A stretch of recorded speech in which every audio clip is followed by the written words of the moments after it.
तो मोदी जी क्या कह रहे हैं ये पहले आप सुनिए, फिर उसके बाद बात करते हैं।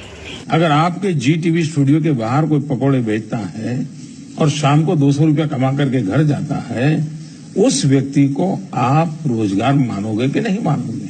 अब दोस्तों, मोदी जी कहते हैं कि जी टीवी न्यूज चैनल के बाहर अगर कोई पकौड़ा बना के बेचता है और 200 रुपये कमा के शाम को घर जाता है तो उसको आप रोजगार मानेंगे या नहीं? इस बात को आप एक और उदाहरण से समझ सकते हैं। अभी हाल ही में जीएसटी कम हुआ है। मैं 1 महीना पहले तेल लाने गया था, फॉर्चून का तेल लाया था, वो 170-75 रुपये में दिया था। और परसों मैं गया था तेल लाने तो वो 180 रुपये में बिक रहा है। और जब हम उनसे पूछा कि भैया जीएसटी कम होने का तेल तो सस्ता हो जाना चाहिए, कैसे हो? तो बोला हाँ भैया सस्ता तो हो गया। उस तेल के डब्बे पे 200 या 220 या 210 रुपया जो प्राइस है, उसमें अगर मान लीजिए 18% ही टैक्स लग रहा था और अभी सरकार 5% कर दिया, तो मान लीजिए 13% अभी वो घटाएगा, तब भी वो 180 रुपया नहीं पुरता है, 190 रुपया पुरता है, फिर भी वो सस्ता दे रहा है। तो उनके हिसाब से तो भैया वो तो 18% से भी ज़्यादा सस्ता कर दिया है ना तेल।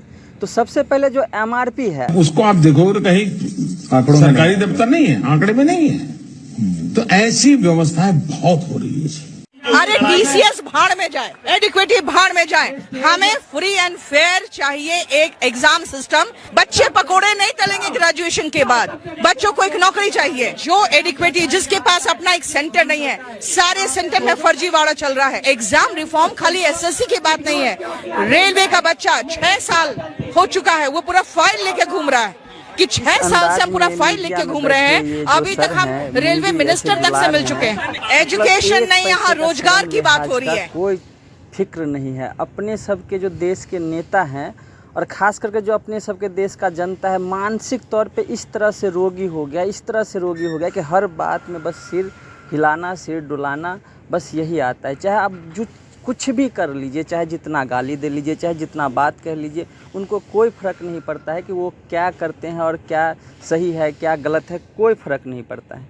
सबसे पहले जो एमआरपी है उसको फिक्स किया जाए। जैसे आप कोई कार खरीदते हैं या मोटरसाइकिल खरीदते हैं, कोई भी ऐसा संसाधन खरीदते हैं, उस पर एक फिक्स प्राइस रहता है, एक्स शोरूम प्राइस।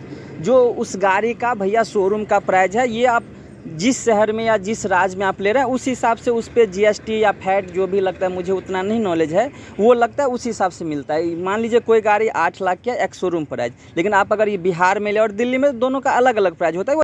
तो इसी तरह सरकार को तेल हो, आटा हो, गेहूँ, चावल, किसी भी चीज़ पे फिक्स प्राइस हो कि भैया ये एक्स शोरूम प्राइस है 220 रुपया।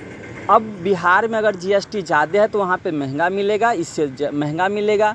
अगर दिल्ली में जीएसटी कम है तो इससे सस्ता मिलेगा।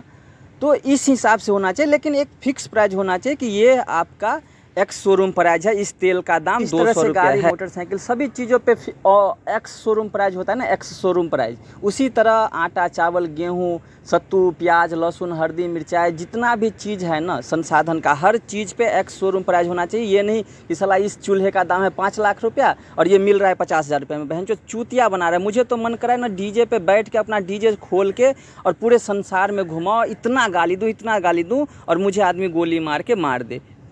इतना पागल बना रखा है जनता को, इस लेवल का पागल बना रखा है कि हम लोग सोच ही नहीं पा रहे हैं कि क्या होना चाहिए और क्या नहीं होना चाहिए। कुछ भी नहीं सोचना चाहते हैं, कुछ भी नहीं, नथिंग। इतना दुख, इतना रोना आता रहता है ना कभी कभी कि पूछिए मत, कितना रोना आता रहता है। हर समाज के लेवल को एकदम बर्बाद करके रखे हो, चाहे वो अमीर हो चाहे गरीब हो, सब बर्बाद। अमीर गरीब सब मानसिक तौर पे एकदम अपाहिज हो गए, पैरालिसिस नहीं कहते हैं, वो हो गए हैं। ये मोटरसाइकिल ले लिया, अब वो मोटरसाइकिल लेना है, अब हेलीकॉप्टर लेना है, अब जहाज़ लेना है, पानी वाला जहाज़ लेना है, ये बेड ले लिया, अब वो बेड लेना है। साला समाज के बारे में ना तो कोई सोच रहा है ना कोई देख रहा है, बस भागे जा रहा है। एक दिन एक्सीडेंट करके आदमी मर जाता है, या रोड पे चलते चलते मर जाता है, या अपने आप मर जाता है।